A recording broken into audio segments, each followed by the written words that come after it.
It was a tough watch on Sunday, watching the Cardinals drop to 4-10, but improving draft position and weakening NFC West opponents' draft position isn't that bad. You are Locked On Cardinals, your daily Arizona Cardinals podcast. Part of the Locked On Podcast Network, your team every day.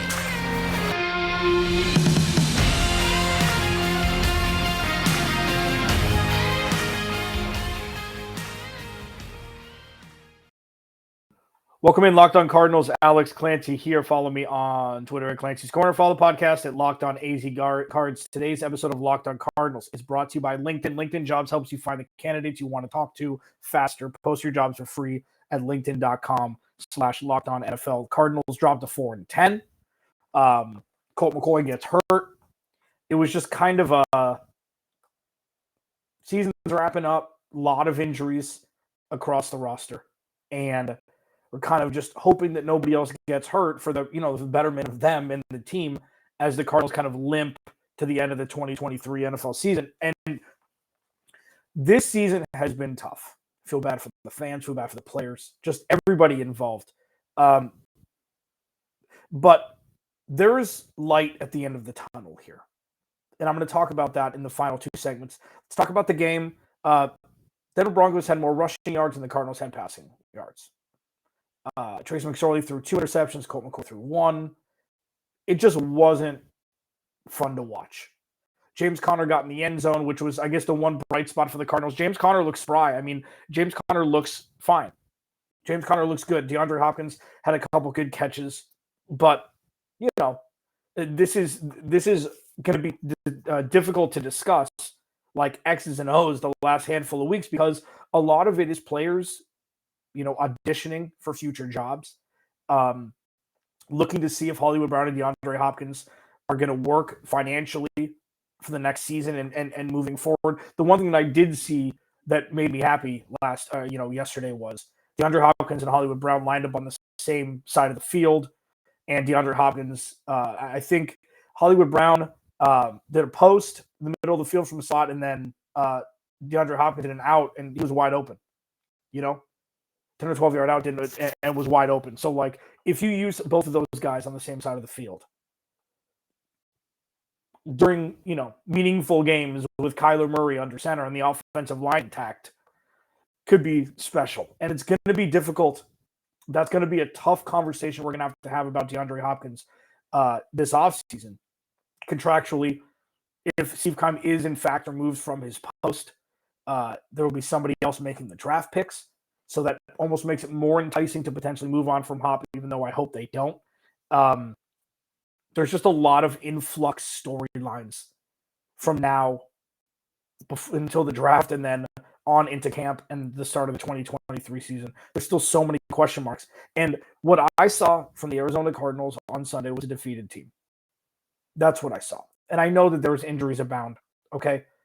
I know that the offensive line is all backups. I think Will Hernandez did start, but the majority all backups. And just kind of going through the motions. And it's tough to watch. Again, you feel bad for the players, but this is when it becomes like a job, when maybe they don't necessarily want to play. They're 4-9 going to Denver in the cold and playing. It's like, this is how you earn your paycheck. And there are ways to earn your paycheck. And it seems as though, in my humblest of opinions, Alex Clancy, Locked On Cardinals, that it's like Kliff, in my opinion, just looked. Kliff is aged, I tweeted this out. Kliff is aged like in the last 4 years, like he's been the president of the United States. I mean, what's to say? And I thought about this, what's to say he even wants to come back next year? With all of I know that he doesn't, check out press clippings, and one of the funnier things he said during one of the episodes of Hard Knocks was, it's like, yeah, I get texts from my buddies saying, hang in there. It's like, oh, must be bad. Must be bad. The publications and everything about the Cardinals and their current state. But all in all, on Sunday, they just, hung in for a half. Then the defense was on the field a lot, and they just, give up long, sustained drives.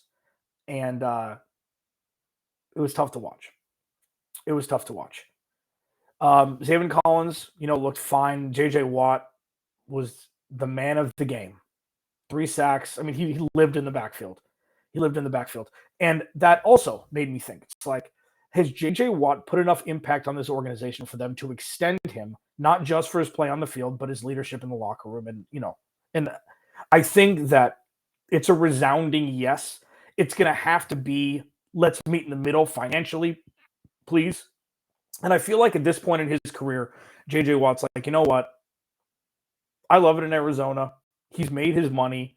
It's like, do you extend him for 3 years at, $9 million a year or something like that? Like, would he come back and maybe you front load it or back load it depending on what else they do this offseason? But J.J. Watt I think he's going to need to be an integral part for this team moving forward. Teach younger guys. Have a couple games a year where you see what we saw yesterday and just solidify the foundation of this organization moving forward, because where the Cardinals are is still fragile.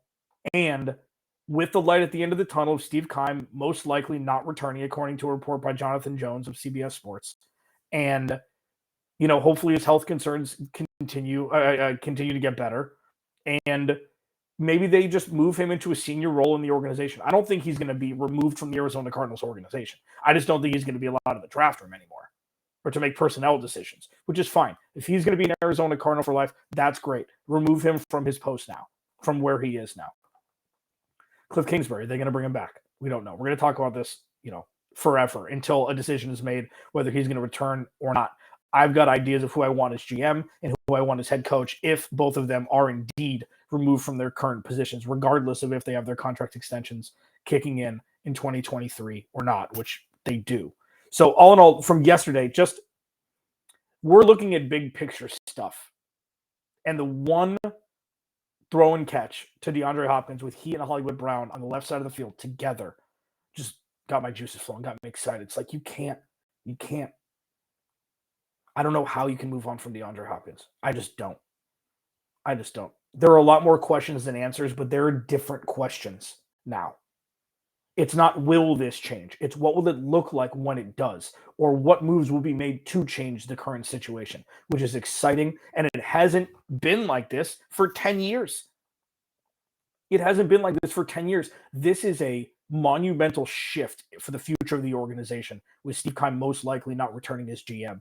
And I want him to get better ASAP. It's never been about him as a person. It's been about him as the GM, as the avatar of, the GM of the Arizona Cardinals, and how he's been not equipped to run the team as long as he has.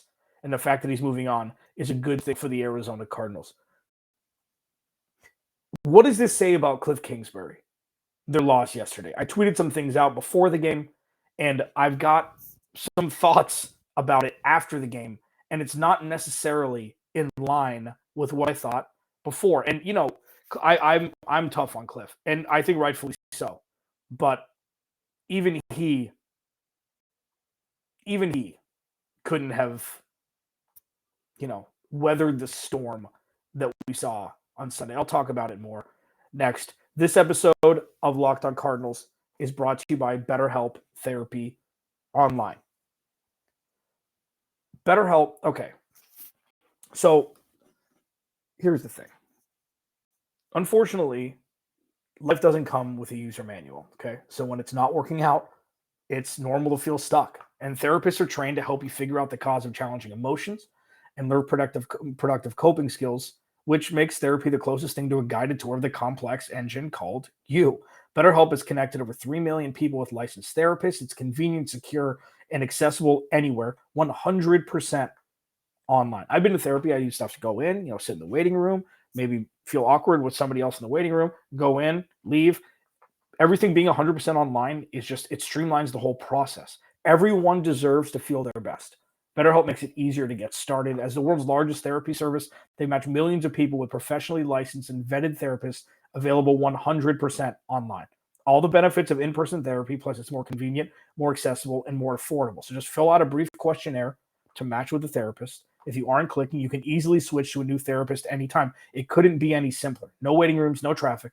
No endless searching for the right therapist. Get unstuck with BetterHelp. Learn more and save 10% off your first month at betterhelp.com/lockedon. That's BetterHelp, HELP.com/lockedon. And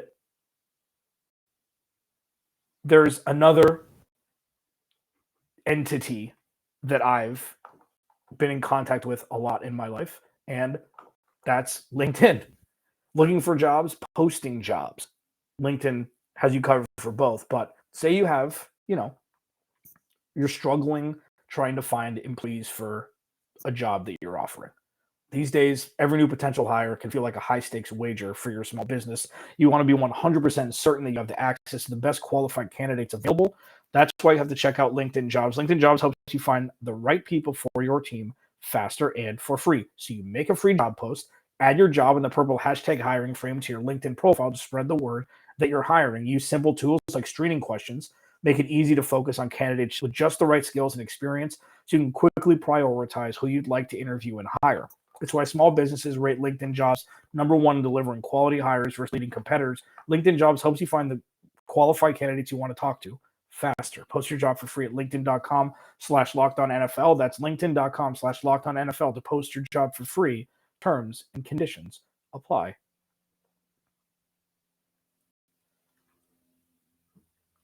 was a tough watch. It was a tough watch on Sunday. Alex Clancy, Locked On Cardinals. Cardinals lose to the Denver Broncos, 24-15. Denver had more rushing yards than the Cardinals had passing yards. When Colt McCoy went out, at that point, it's like, okay, Cats game. And you kind of remove all kind of blame from Kliff Kingsbury at that point. The thing is, for me, that running RPOs, having it in the arsenal when Kyler Murray, or I guess Trace McSorley, aren't on the field, I don't understand that. So I tweeted out, the play that Colt McCoy got hurt on was an RPO, short yardage, could have handed the ball off, ended up taking himself, took a beating. I don't know why you're putting your quarterback in that situation. 4-9, okay, you're not making the playoffs. Run the ball at the gut. I just don't like, and it's easy for me to say absolutely. Be like, well, obviously, hindsight's 2020. If Colt McCoy didn't get hurt, you probably said nice play call. Maybe, and you don't put a quarterback in that situation, somebody who's not mobile. I mean, I don't understand the play call. And I know that the majority of the plays in Kliff Kingsbury's playbook have some sort of RPO infused into them. Okay, sure. And maybe this isn't the offense the Cardinals should be running. With Colt McCoy, I mean, this is just a compounding of issues over the last 4 years that kind of came to a head. Now, having said that, once Colt McCoy was injured, went out, hopefully he'll have a full recovery soon. It was just kind of what redeeming qualities can we watch and see in this game? And, James Conner looked good. I talked about DeAndre Hopkins and Hollywood Brown. Trace McSorley made a couple nice throws, a couple really bad ones. But you see, Trace McSorley could run this offense. He could. But he's so raw and he's not talented enough as of now. He doesn't know the offense. He doesn't have – he barely gets any reps with these guys, with the ones. But if you told me he was going to be the backup quarterback next season and he had a full offseason, running with the twos, running with the ones at times, I could see it. It's probably not going to happen because if Kyler Murray misses any time, they're either going to remove Colt or they're going to bring in somebody else. But with Kyler, if Kyler Murray does miss time, and I know it's a 6 to 9 month injury, I know he could potentially be back for week 1. I'm just assuming that he'll miss a month. Rehab. He's doing some pre-surgery stuff. This could take longer than people expect. So that's going to be an interesting little wrinkle to start the season where it's like, do you sign somebody off the heat? Do you just bring back Colt because he knows the offense? Is the offense going to be completely different? Is there going to be a different head coach? There's so many things, hanging in the balance regarding who the head coach is going to be next year, if it's Kliff or if it's somebody else, that all those things kind of have to be put on hold. But for yesterday, the Cardinals didn't come out with any real fight before Colt got hurt. The game was closer. It was an ugly, just beat 'em up grudge match. 6-3, I think, at one point for a large portion of the game. It's like yuck. Got kind of out of hand at the end of the game. But I give Kliff a pass for the rest of the season. The thing is that it's not just about since Kyler Murray got hurt. And that's the thing that people are having trouble seeing, in my opinion, where it's like, this is a lifetime achievement award if he were to be removed. Okay? It's not about this season. It's about 2020. It's about 2021. It's about 2022. We're seeing the same issues. We're seeing the same stuff. And that's the thing that kind of makes me a little puzzled when people are like, well, look at all the injuries. Yeah, but what about the last 3 seasons? There are injuries everywhere. Everybody gets injured. So why are you going to give a free pass potentially a whole other year, an extra year, just based upon the fact that the Cardinals had a bunch of injuries this season? What about the rest of the time he's been coach? That's kind of what I'm harping on. So the rest of the season doesn't really matter. I mean, now it would kind of benefit the Cardinals not to win. I know that. And I looked at the tankathon. So the Cardinals right now they have the 4th pick right now. Okay. But they're 2 wins away from being the 14th pick. So like every win, so they played Tampa Bay on Sunday, who got embarrassed in the second half against Cincinnati. Cincinnati came all the way back and beat him yesterday. So I wonder, and I mean, they're still leading the division, so they're going to need to win that game. If Colt McCoy doesn't play, they should. Then the Cardinals have Atlanta, and then they end the season in San Francisco. So the Cardinals could beat Atlanta. Okay, that'll put them at 5 wins, and that should be good enough for a top 5 pick. And what happened yesterday was great for the Cardinals, not great for Seattle.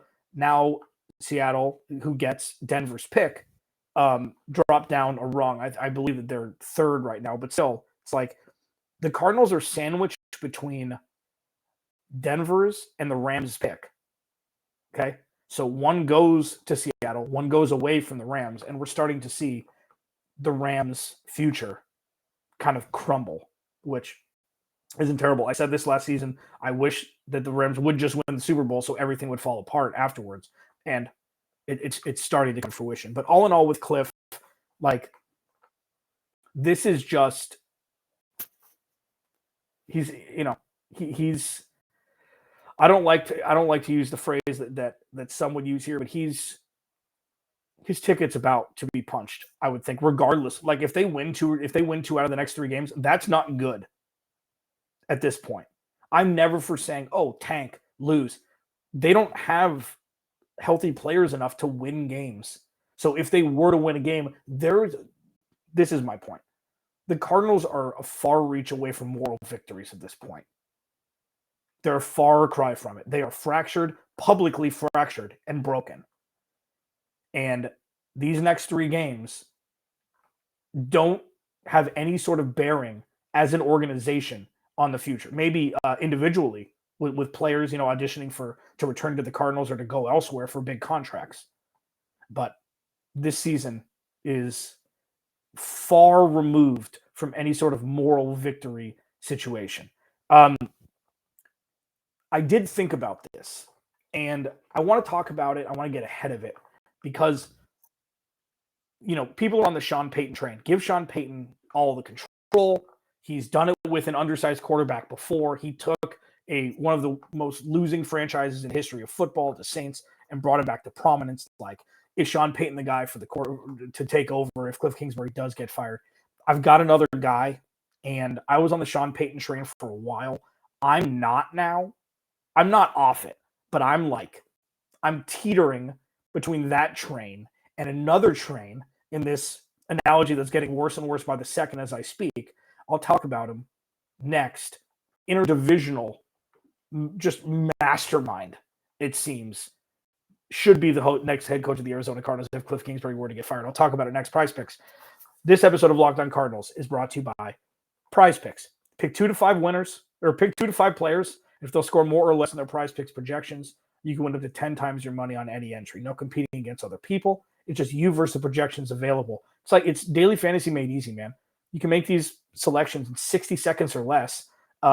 They offer projections for pretty much any sport: NFL, NBA, MLB when it's in season, NHL, PGA, college football, men's college basketball, women's college basketball, soccer, WNBA, esports, NASCAR, tennis, etc., etc., etc. They have safe and fast withdrawals, currently operational in over 30 states and Canada. So all you have to do, download the PrizePicks app or go to prizepicks.com to sign up and play daily fantasy sports. 2 to 5 players, more or less in their PrizePicks projections. You can win up to 10 times your cheese. First-time users can receive a 100% instant deposit match up to $100 with promo code Locked On. If you deposit 100, they'll give you 100. If you deposit 50, they'll give you 50. Don't forget to enter promo code Locked On and sign up for the instant deposit match up to $100.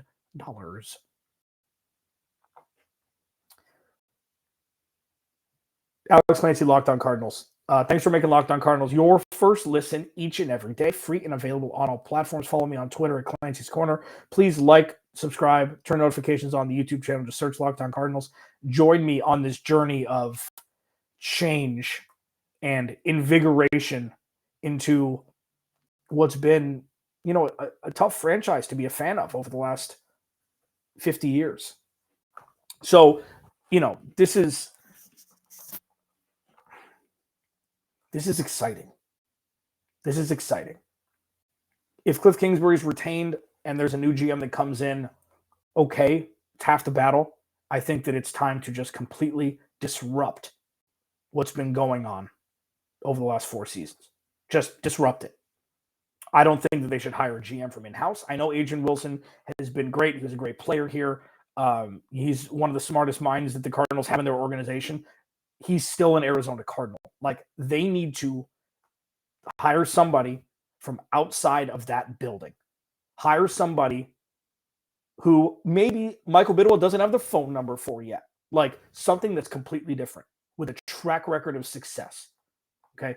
There are some names that are floating around. We'll get deep into the GM search, but I was watching the 49ers against Seattle. And I was watching the power that DeMeco Ryans had on the sidelines. And I was watching how hard that defense played. And I know that they've got top-tier talent. I know they've drafted well and they've signed free agents well. They've done it all. Okay? I understand that. But then I look at the Jets and I see Robert Saleh and what they've done, even though they had a tough loss against Detroit. Zach Wilson may not be the guy, not sure. But I saw what Robert Saleh's done with that organization. The Jets are they had a couple AFC championship runs with Mark Sanchez, but like, they're dysfunctional. And what Robert Saleh is doing there is bringing some teeth to that organization. DeMeco Ryans is the same thing and maybe more. So you bring in DeMeco Ryans to coach this team, it's completely different. You want an overcorrection from laissez-faire Kliff Kingsbury to an enforcer like DeMeco Ryans, you'll see immediate results, in my opinion. So now, obviously, you have to bring in an offensive coordinator. And this isn't going to be like, Bill O'Brien or somebody like that. It's going to be somebody maybe who hasn't been an offensive coordinator yet. I'd much rather that than Sean Payton. Now, I think that with Vance Joseph, that's going to be an interesting topic. What are the Cardinals going to do with Vance Joseph? Okay, and I don't know that yet. There's way too many things. It's still way too early. There's a lot of things that need to get put into place and add more clarity towards before we discuss that.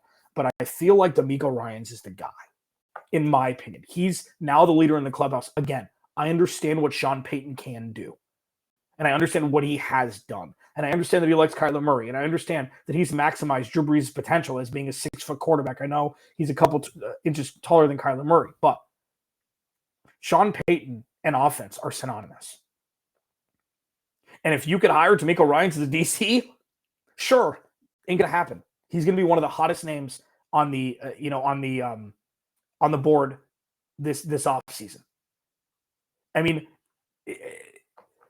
this is truly from now, and this is pending Kliff Kingsbury being removed at the end of the season. This is a true tabula rasa, choose your own adventure. If you're Michael Bidwill, okay? This is, what do I want my organization to look like for the next maybe 20 years? Because you can't miss on the next head coach hire.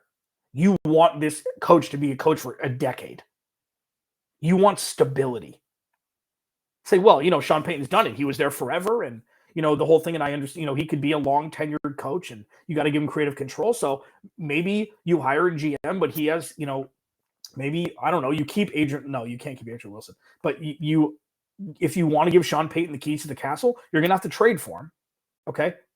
So I don't know how that would work. The Cardinals need their first round pick this year, especially with how high it is. I don't know if you offer a second this year and a first the year after. I don't know. But if you see what DeMeco Ryans has done, that is immediate elevation with Byron Murphy, Zaven Collins, Isaiah Simmons coming into his contract year, Zach Allen probably going to get a contract extension. You have Buda Baker and Jalen Thompson in the back, Marco Wilson coming into his third year. You've got this incredible amount of talent, young talent, but still pretty raw on the defensive side of the ball. You're going to add players this offseason, you'd assume, if you hired DeMeco Ryans. And you know what wins? Defense. You know what the Cardinals have is a pretty good run game. You need defense to force quick 3-and-outs way more potently than the Cardinals defense does now. And you have the offensive pieces already. So you bring in an offensive coordinator, throw Kliff Kingsbury's offense into Lake Mead, and you start over. If they hire Sean Payton, I'll give a high five to the organization. That's great. I also think the Cardinals haven't struck fear into opposing teams just by their sheer just presence. And that's something that you watch that 49ers defense, that strikes fear into opposing teams. Fear. It's unbelievable how good that defense is. And yes, their defense is more talented. Whoa, DeMeco Ryans, it's easy to coach that team. That's called elevating an already talented defense. The Cardinals need a lot more talent on the defensive side of the ball, which they'll add if DeMeco Ryans were to be hired as head coach. But the offense is pretty much in place. You've got to deal with DeAndre Hopkins. We'll talk about that a lot. But, I think DeMeco Ryans is now my leader in the clubhouse of the guy that I want the Cardinals to come in and be the head coach. I just think that if you want stability, look at the 49ers. They are the poster children of stability. Now, they had a bad 3-13 year for sure. After, drafting Nick Bosa, right after the Cardinals drafted Kyler Murray in 2019. They made the Super Bowl the next year. And that wasn't DeMeco Ryans. That was Robert Saleh. But still, that is, all they do is just breed stability. It didn't look like that forever, but it does now. And if the Cardinals could bite a piece off of that and have that DC come in and lead the Cardinals for the next chapter, hopefully erasing all of the dysfunction that's been going on pretty much forever, I feel like that's a huge call. It's a huge, strong move to bring in a leader to lead this team who could desperately use it at this time. Locked On Cardinals, your team every day. I will talk to you tomorrow.